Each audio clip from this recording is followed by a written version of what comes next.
एक घने जंगल में एक बंदर और एक हाथी रहता था। एक हाथी बड़ा शक्तिशाली था। वह ऊंचे और बड़े पेड़ों को एक ही बार में उखाड़ फेंक देता। बंदर काफी कमजोर था, लेकिन वह बड़ा फुर्तीला था। दिन भर बंदर जंगल के पेड़ों पर उछल कूद करता रहता था। दोनों बंदर और हाथी को अपने गुणों पर बड़ा ही घमंड था। दोनों ही एक दूसरे से खुद को ज्यादा अच्छा और बेहतर मानते थे। इस वजह से दोनों में हमेशा बहस होती रहती थी। जंगल में एक उल्लू भी रहता था, जो अक्सर बंदर और हाथी की हरकतें देखता था। वह इन दोनों की लड़ाई झगड़े से परेशान हो चुका था। एक दिन उस उल्लू ने उन दोनों से कहा, जिस तरह तुम दोनों लड़ते हो, इससे कोई फैसला नहीं होने वाला है। तुम दोनों में एक प्रतियोगिता जरिए हैं आसानी से यह बताया जा सकता है कि तुम दोनों में से शक्तिशाली कौन है। बंदर और हाथी दोनों उल्लू की बात समझ लगी। दोनों ने फिर एक साथ पूछा, इस प्रतियोगिता में हमको क्या करना होगा?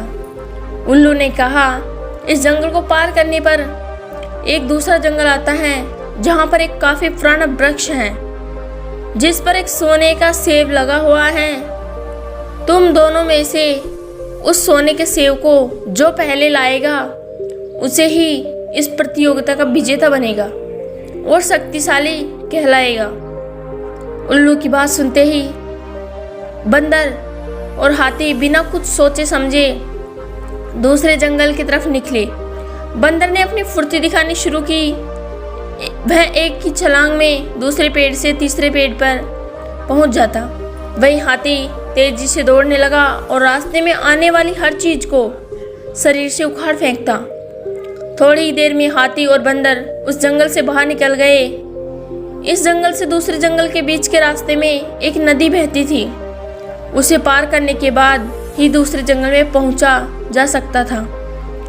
बंदर ने फिर से फुर्ती दिखाई और वह नदी में कूद गया, लेकिन पानी की लहर काफी तेज थी और बंदर नदी में बहने लगा।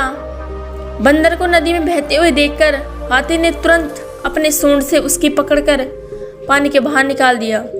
हाथी के इस व्यवहार को देखकर बंदर काफी हैरान हुआ। उसने हाथी को अपनी जान बचाने के लिए धन्यवाद कहा और हार मानते हुए हाथी को ही आगे का सफर तय करने के लिए कहा।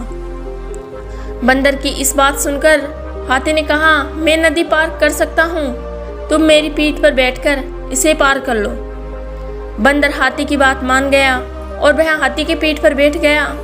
इस तरह दोनों ने नदी पार कर ली और दूसरे जंगल में पहुंच गए। फिर दोनों ने मिलकर सोने के लगे हुए सेब वाले पेड़ को भी खोज निकाला। सबसे पहले हाथी ने अपनी सूंड से उस पेड़ को गिराना चाहा, लेकिन वह पेड़ काफी मजबूत था। हाथी के प्रहार से वो पेड़ नहीं गिरा। फिर हाथी ने निराश होकर कहा, मैं अब यह सेब नहीं तोड़ सकता। बंदर बोला, चलो मैं भी एक बार कोशिश करके देखता हूँ। बंदर फुर्ती से उस पेड़ पर चलने लगा और उस डाली पर पहुँच गया जहाँ पर सोने का सेब लगा हुआ था। उसने वह सेब तोड़ लिया और पेड़ के नीचे उतर गया। इसके बाद दोनों वापस नदी पार करके अपने जंगल लौट आए और उल्लू को वह सोने का सेब दे दिया। सेब को पाने के बाद उल्लू जैसे ही इस प्रतियोगिता के लिए विजेता का नाम बोला, वैसे ही बंदर और हाथी ने मिलकर उसकी बात को रोक दी। दोनों ने एक साथ कहा, भाई अब हमें विजेता का नाम जानने की आवश्यकता नहीं है। इस प्रतियोगिता को हम दोनों ने मिलकर पूरा किया है। हमें यह समझ में आ गया कि हर किसी के गुण अपने में आप में अलग अलग और खास होते हैं।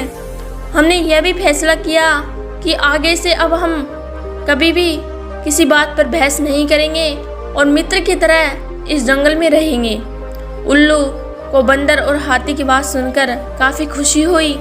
उसने दोनों से कहा, मैं तुम्हें यही समझाना चाहता था कि अलग अलग गुण और शक्तियाँ ही हमें एक दूसरे की मदद करने में काबिल बनाती हैं। साथ ही हर किसी की अपनी कमजोरियाँ भी होती हैं, इसलिए एक दूसरे के साथ मिलकर रहना ही सबसे अच्छा होता है। उसी दिन से हाथी और बंदर दोनों मित्र हो गए और वह जंगल में खुशी खुशी रहने लगे।